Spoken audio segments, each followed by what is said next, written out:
Éternel notre Dieu, nous voulons te dire grandement merci pour ce moment que nous confions entièrement entre tes mains, Jésus. Te confions ce moment d'annonce de la parole de Dieu. Jésus, laisse que ta présence s'élève au milieu de nous et que ton esprit nous assiste, laisse les paroles justes et touche ton peuple selon ton plan. Je te demande, oh Dieu Tout-Puissant, d'édifier ton peuple au travers de ces messages. Au nom de Jésus, nous avons ainsi prié. Amen. Bien-aimés dans le Seigneur, Jésus-Christ, nous voulons vous saluer tous dans le nom de Jésus. Nous sommes bel et bien dans notre rendez-vous de chaque mercredi où nous annonçons la parole de Dieu.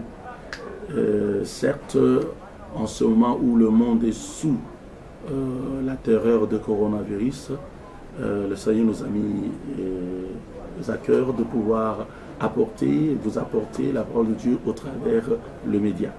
Ainsi, ce soir, nous allons développer ce thème des confinements à l'explosion de la gloire. Des confinements à l'explosion de la gloire. C'est-à-dire, nous allons apprendre comment transformer les confinements en explosion de la gloire. Pour certains, le confinement, c'est un moment compliqué, c'est un moment d'isolement, c'est un moment, c'est presque une corvée pour certains.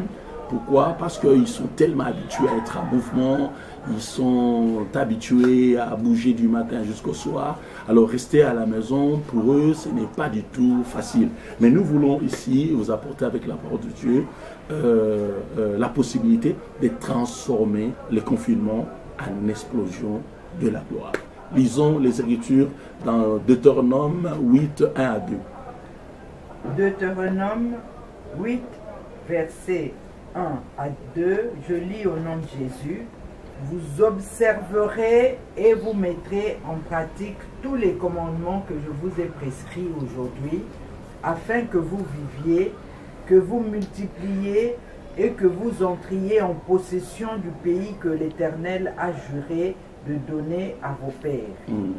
Souviens-toi de tout le chemin que l'Éternel, ton Dieu, t'a fait faire pendant ces 40 années dans les déserts, afin de t'humilier et de t'éprouver pour savoir quelles étaient les dispositions de ton cœur et si tu garderais ou non ces commandements. Ok. Merci pour la lecture. Dans ces deux versets, nous pouvons constater une chose. Le Seigneur d'abord nous invite, n'est-ce pas, à observer les commandements qu'il nous donne, mais tout en nous rappelant l'histoire de la sortie des enfants d'Israël vers le Canaan. Il dit, souviens-toi. Il veut que nous puissions nous souvenir de ce moment-là. Il dit, souviens-toi de tout le chemin que l'Éternel, ton Dieu, t'a fait faire pendant ces 40 années dans les déserts, afin de t'humilier et de t'éprouver, pour savoir quelles étaient les dispositions de ton cœur, et si tu gardais ou non ces commandements. Ok? Pendant que nous n'avons pas que la sortie d'Israël, mais nous avons aussi un autre aspect que nous devons comprendre ce soir. Il nous parle de la sortie, c'est vrai. Il nous parle de la sortie, c'est vrai. Ça, c'est l'aspect beaucoup plus apparent de l'histoire de la sortie des enfants d'Israël. Mais dans cette histoire, il y a des aspects non apparents, les aspects non dits. Il y a la face B, n'est-ce pas, de cette sortie. Il y a le revers, n'est-ce pas, de cette sortie. Il y a les versos de cette histoire qui n'est pas dit tout à fait clairement. Et ici, dans Deutéronome, Dieu révèle, n'est-ce pas, lorsqu'il les faisait sortir en Égypte, là c'est en Exode, il n'a jamais dit clairement pourquoi il les faisait sortir de quoi, de l'Égypte. Il l'a dit. Mais l'aspect non apparent, il ne l'avait pas directement dit. C'est seulement après, avec leurs enfants, les enfants des ancêtres d'Israël, que Dieu va révéler la deuxième raison du pourquoi il les a fait passer par le désert pendant 40 ans. Et là, il va révéler l'aspect non apparent. Et très souvent dans notre vie, en tant que chrétien, Nous ne voyons pas les aspects non apparents des situations qui nous arrivent, des problèmes qui se présentent devant nous. Nous ne voyons pas la face B de nos problèmes, de nos difficultés. Nous sommes tous focalisés que sur l'aspect apparent du problème. C'est-à-dire ce que nous voyons, ce que nous entendons, ce que nous considérons. Mais en dehors de ce que nous voyons et ce que nous entendons, il y a des aspects non apparents que nous devons comprendre. Et j'aimerais vous dire en passant que parfois, c'est dans les aspects non apparents qu'il y a la vraie raison de Dieu. Il y a le pourquoi de Dieu, les comment de Dieu. Et même, il y a de grandes révélations dans les non apparents. Certes, ils sont sortis, nous voyons comment ils ont marché, ils ont traversé la mer Rouge. C'est l'histoire que nous racontons tous les jours. Mais il y avait, comme je l'ai dit, les non apparents, les non dits directement. Comprenez aussi les non-dits de la situation que le monde est en train de traverser aujourd'hui, où le monde est sous la terreur du coronavirus. Nous voyons le coronavirus, nous voyons les mesures qui ont été prises. Nous voyons aujourd'hui cette mesure que je salue bien, la mesure qui nous permet vraiment de limiter le coronavirus et d'éliminer même, c'est le confinement. La mesure qui consiste à réduire grandement notre mobilité, enfin, d'éviter la contamination. Nous saluons cette décision et nous bénissons notre gouvernement pour cette décision. Mais je voudrais ici que nous ne comprenions pas mal cette décision de confinement, que nous ne voyons pas que l'aspect apparent de cette décision. Nous allons rester à la maison, nous n'allons pas assez bouger. Mais il y a des aspects, il y a des avantages non apparents dans cette décision. Voyons comme Dieu, ici Dieu nous révèle très clairement, il dit, pourquoi il l'a fait? Pourquoi les enfants d'Israël sont allés dans le désert? Il est dit au verset 2. Souviens-toi de tout le chemin que l'Éternel, ton Dieu, t'a fait faire pendant 40 années dans le désert, afin de t'humilier, de t'éprouver. Donc, l'autre objectif, l'autre aspect qui n'était pas directement dit, c'était quoi? De pouvoir humilier les enfants de Dieu, de les éprouver. Il voulait voir comment ils vont se comporter durant ces moments-là. Pour savoir, il le dit si bien, pour savoir quelles étaient les dispositions de ton cœur et si tu garderais ou non ces commandements. N'oubliez pas que notre foi doit toujours passer par les épreuves, par un test. Il faut qu'on teste votre foi. Pendant un moment, après tout ce qu'on a entendu dans nos églises, après tout le message qu'on a récolté, il faut qu'à un certain moment qu'il y ait des épreuves. Dieu veut se rassurer. Comment vous allez réagir? Nous, enfants de Dieu, nous allons réagir durant ces moments, devant cette épidémie ou cette endémie. Comment nous allons nous comporter? Est-ce que nous allons compter sur lui? Est-ce que nous serons désespérés? Est-ce que nous allons l'abandonner ou nous allons nous attacher à lui? Il voulait voir, il voulait savoir. Dieu a besoin de savoir comment ses enfants se comporteraient dans telle ou telle situation. Surtout, est-ce qu'ils vont l'abandonner ou non? Est-ce qu'ils vont continuer à observer ses commandements, sa parole? Voilà. Ça, c'était l'aspect B. C'était le revers, n'est-ce pas, de la sortie des enfants d'Israël. C'était le verso de la page de l'histoire des enfants d'Israël. Ne voyons pas seulement les côtés apparents, voyons aussi les côtés non apparents de notre vie, de nos situations. Comme je l'ai dit, c'est là qu'est cachée la volonté de Dieu, dans les non apparents, est cachée la volonté de Dieu, la pensée de Dieu. Les vouloirs de Dieu pour notre vie parfois est caché dans les non apparents. C'est à nous de pouvoir comprendre. Chaque fois que nous serons devant une situation, devant un problème, devant une épidémie, devant une endémie, posons-nous aussi la question, quelle est la pensée de Dieu derrière toutes ces choses? C'est vrai, on doit certes chercher la solution pour la situation qui se présente, mais aussi pensons aux aspects non dits de la situation. Aujourd'hui, c'est le confinement. Ok, les confinements, c'est décision qui est prise et que nous saluons, je répète encore. Mais le confinement, ce n'est pas le premier confinement que le monde peut connaître ou les chrétiens peuvent connaître. Non, le confinement a toujours existé. Pour les enfants d'Israël, par exemple, dans l'Ancien Testament, lorsqu'ils sont sortis et qu'ils se sont retrouvés dans les déserts, on peut considérer également que c'était un moment de confinement pour les enfants d'Israël dans les déserts. Et vous le savez si bien, ils ont mangé quoi? La manne et consort. La manne n'était pas mangée par les Égyptiens, mais par les enfants d'Israël. Ils avaient un aliment tout à fait spécialisé pendant cette période-là. Ils étaient confinés dans le désert. Et la Bible dit pendant 40 ans. Pendant qu'ils se battaient, ils étaient fixés. Ils étaient accrochés à leur sortie. Pendant ce temps-là, Dieu s'occupait non seulement de leur sortie, comme aujourd'hui, il s'occupe non seulement de notre protection contre cette maladie, non seulement il s'occupe de nous pour nous épargner de cette maladie, mais aussi dans les non-apparents. Dieu veut voir comment nous allons nous comporter, comment nous allons faire. Je crois c'est pour lui un bon moment. Il va voir des gens, s'ils peuvent comprendre, retournez chez lui, donnez votre vie à lui, dire Seigneur Jésus, tu es Dieu. C'est le moment de pouvoir se confier au Seigneur. C'est le moment qu'il faut peut-être aussi retourner vers le Seigneur si tu l'avais déjà abandonné.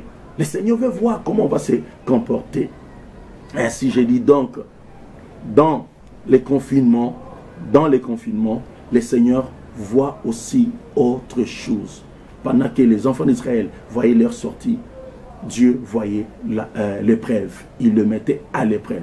Vous voyez? Donc, pendant que nous regardons le coronavirus, nous regardons la décision de confinement, peut-être dans ces deux choses, dans cet élément, Dieu verra peut-être 4 autres choses. Il s'attend à autre chose.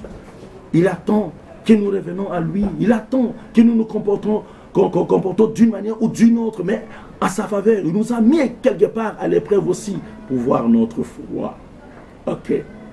Les enfants, les disciples, lorsque ils sont sortis, n'est-ce pas? Les disciples, lorsque ils ont été visités après la mort du Seigneur Jésus-Christ. Vous savez vous-même, ils sont restés, n'est-ce pas, dans les confinements, dans la chambre haute. Ils étaient dans la chambre haute, en train de prier. Pour eux, ils étaient là pour prier, parce qu'ils avaient peur d'Hérode. Mais, entre-temps, Dieu a permis qu'il y ait ce confinement, qu'ils soient dans la chambre haute, puisque Dieu avait un autre plan avec eux. Là, c'était l'aspect B, n'est-ce pas, de ces confinements-là. Ils avaient oublié. Les disciples étaient tellement bien, les apôtres étaient tellement bien à Jérusalem, ils prêchaient l'évangile. Ils ont oublié que Dieu avait dit que vous recevrez une puissance dans Actes 1:8. Et vous serez mes témoins. Vous irez de Samarie, Judée et à l'extrémité de la terre. Parce qu'ils avaient oublié. Dieu a permis qu'il y ait une tumulte, n'est-ce pas? Afin que son plan soit accompli. Là, c'était le plan B de la tumulte. Ce n'était pas seulement pour le pourchasser, mais c'était aussi pour leur permettre d'aller vers le plan de Dieu, d'entrer dans le plan de Dieu. Bien-aimés, devant chaque situation, prenons aussi le temps de voir, de jeter un coup d'œil. Jette aussi un regard vers les verseaux. Lorsque tu es dans l'endroit, jette un regard vers le revers. Lorsque nous prenons un billet, n'est-ce pas, de monnaie, vous verrez, les effigies sont toujours différents, à l'endroit comme à l'envers. Essayons de voir aussi l'envers de cette situation ici, bien-aimés. Les verseaux de notre page, les non-dits, n'est-ce pas, de notre situation, la face B des non-problèmes. Voyons cela, bien-aimés. Et lorsque nous le verrons, nous comprendrons le plan de Dieu parfois. Ok, nous devons tirer des leçons. Quelles leçons on peut tirer? C'est celui de regarder non seulement à la face A, mais à la face B. Mais aussi la deuxième leçon, c'est d'apprendre à transformer, n'est-ce pas, nos situations en opportunités. Le Seigneur Jésus avait dit, cette maladie n'est pas une maladie qui mène à la mort, mais c'est une maladie destinée à la gloire de Dieu. Vous voyez comment Dieu voit les choses? Il voit la face A et la face B du problème. La face A et la face B de ta situation, de tes difficultés.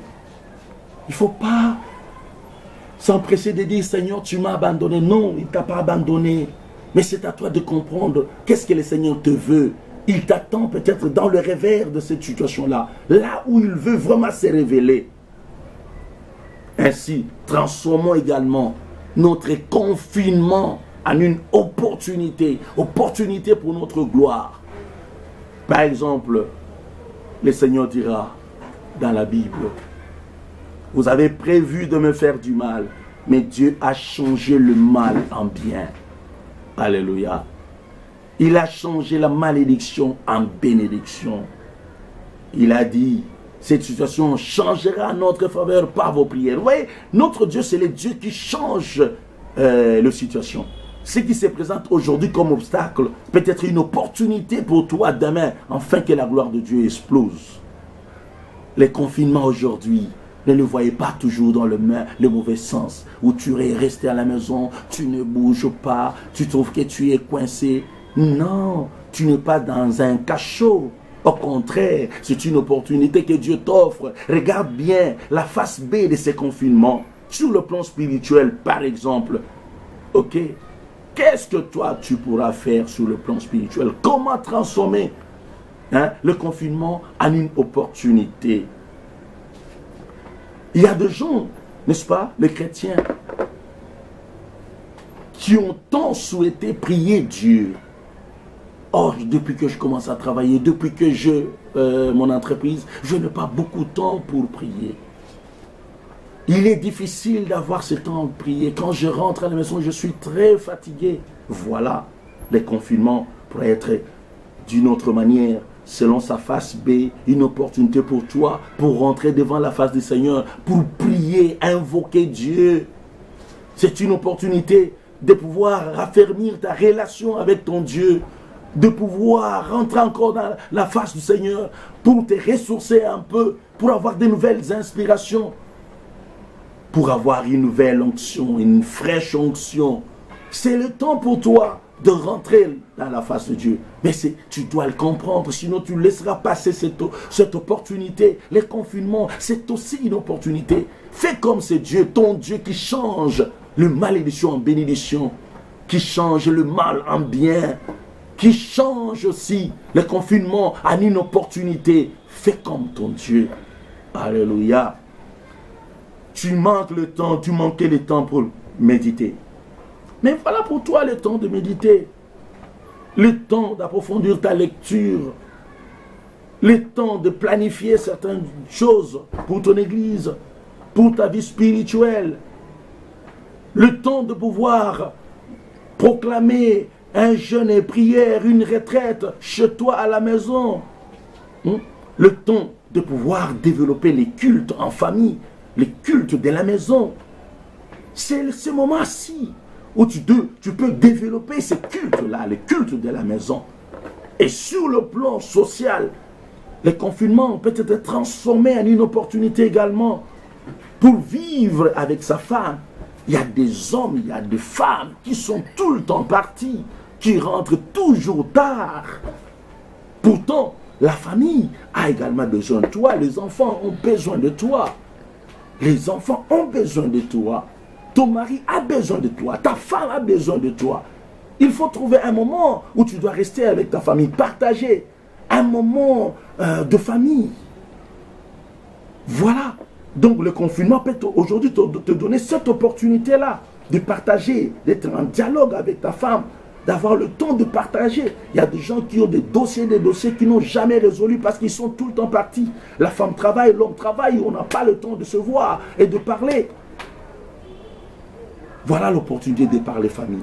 Voilà l'opportunité de parler avec ta femme, avec tes enfants. Voilà l'opportunité d'appeler tes enfants à tes côtés pour les écouter un peu, leur poser quelques petites questions, voir comment ils réfléchissent, comment ils trouvent leur maison, comment ils trouvent l'ambiance de la maison.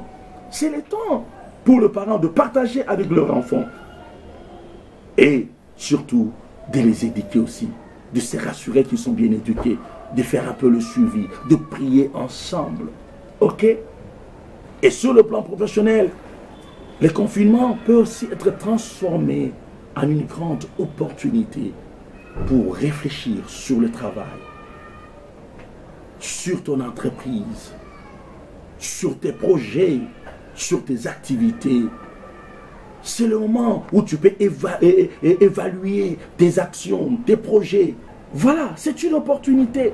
Transforme ton confinement en opportunité de réflexion. Le confinement peut être une très bonne opportunité pour toi de pouvoir repenser ton business, de pouvoir réfléchir sur les opportunités d'affaires, hein, pour essayer de prendre des nouveaux contacts avec des partenaires, par exemple. C'est pour toi le temps de rester devant ton ordinateur, devant ton téléphone, essayer de chercher. Voilà, tu peux trouver d'autres opportunités sur le plan du business. Au moins, tu as le temps au moins de te concentrer. Vous voyez? Donc, tu dois savoir transformer le confinement en une opportunité. Vous voyez? Donc, Dieu, notre Dieu, c'est celui-là qui nous a appris à le faire. Pour Dieu, lorsque les enfants d'Israël sortaient, c'est vrai, les enfants d'Israël étaient fixés sur leur sortie. Mais Dieu ne voyait pas que la sortie, mais il voyait aussi autre chose. C'est ce que je voulais dire. Pendant cette période, ne voyons pas seulement le confinement, le fait de rester à la maison, mais voyons aussi que c'est une opportunité que tu peux transformer véritablement en une grande opportunité d'affaires, en une grande opportunité pour ton business, une grande opportunité professionnelle. Ok, c'est une occasion à saisir. Alors, sur le plan, par exemple, sanitaire et domestique, c'est pour toi peut-être le moment de pouvoir te reposer un peu. Toi qui travailles trop, tu travailles du matin jusqu'au soir, tu es tellement appelé par le business, par les affaires, le sens du travail te demande de trop travailler. Tu n'as pas le temps de réfléchir sur toi-même, ni sur ta famille, sur ta maison. Voilà. Même pas sur ton corps. Tu ne donnes pas le temps assez pour l'exercice corporel. Voilà. Les confinements peut te permettre de faire un petit exercice à la maison. Donc, tu peux t'en occuper sur le plan sportif, sur le plan du repos de ton corps. Tu peux te reposer assez. Voilà. Et même, tu peux, sur le plan domestique, t'occuper un peu de ta maison, essayer d'arranger certains trucs dans la maison. Il y a des trucs que tu veux peut-être nettoyer ou essayer de suivre dans ton dressing. Profites-en pendant ces moments. On nous a accordé presque un mois. Je sais que tout le programme, il y a toujours une organisation minimum, même dans les services. Donc, parce que tu as beaucoup de temps maintenant là, profites-en, transforme ton confinement en une opportunité peut-être pour arranger tes vêtements, pour arranger l'histoire de la maison, pour essayer de voir, peut-être, je ne sais pas, il y a quelque chose qui a été cassé, tu peux essayer de réparer. Occupe-toi, fais un petit exercice dans ce sens-là, sur le plan domestique. Nettoie ta maison, sur le plan domestique, nettoie tes vêtements, sur le plan domestique, essaie de voir ta parcelle. Fouine un peu dans ta parcelle, élimine ce qu'il faut éliminer, arrange ce qu'il faut arranger, nettoie ta parcelle. Voilà, occupe-toi dans ce sens-là. Ainsi, je voudrais dire, tu peux exploiter ce mois de confinement dans plusieurs dimensions de ta vie. Et la personne qui saura bien le faire, c'est la personne qui sortira de ce confinement et qui, après le passage du coronavirus, pourrait sortir de ce confinement avec des nouvelles idées, avec un nouveau programme, avec des nouveaux projets, avec une fraîche onction. Parce que tu as su exploiter le confinement comme une opportunité. Tu as vu le plan B de ces confinements. Tu as vu le verso, n'est-ce pas, du confinement. Il faut voir l'aspect non dit du confinement. Tu peux saisir l'opportunité, tu peux transformer cela en une opportunité. La personne qui le fera, comme je l'ai dit, il sortira victorieux, il sortira plein d'idées, plein de projets, plein d'onctions, plein de bonnes choses. Il sortira avec un nouveau élan pendant que les autres vont essayer de s'adapter à la nouvelle vie. Mais toi, tu prendras déjà l'allure parce que tu sortiras avec des nouvelles choses. Tu sauras déjà quoi faire après le passage du coronavirus. Donc, à ce moment-là, tu réussiras à transformer bel et bien le passage du confinement à l'explosion de la gloire. Je termine par là. C'est à vous de comprendre comment vous allez exploiter votre temps du confinement. C'est à vous de pouvoir savoir, de pouvoir comprendre et savoir comment mettre à profit ces temps de confinement qu'on nous a accordés. merci bien. Lorsque Dieu vous bénisse abondamment. Seigneur notre Dieu, nous voulons te dire merci. Merci pour ce moment que tu nous as accordé de partager la parole de Dieu. Merci pour avoir touché ton peuple. Surtout pour avoir, Seigneur notre Dieu, réveillé leur attention sur le plan B de ce confinement, sur le plan B d'après, Seigneur notre Dieu, coronavirus. Mon Dieu, je te demande, oh Dieu, de donner aussi l'intelligence à chacun de nous, à chacun de ceux qui m'ont suivi, Seigneur Jésus. Qu'en ce moment même, que ton esprit leur parle, que ton esprit leur oriente, que ton esprit leur montre en quoi ils peuvent, Seigneur notre Dieu, occuper leur temps durant cette période. Au nom de Jésus-Christ, aide à tout un chacun de nous de transformer, Seigneur, ce confinement, Seigneur, en opportunité, Jésus, en explosion de ta gloire. Au nom de Jésus, je le bénis et je bénis tous ceux qui nous ont suivis. Au nom de Jésus, j'ai ainsi prié. Amen.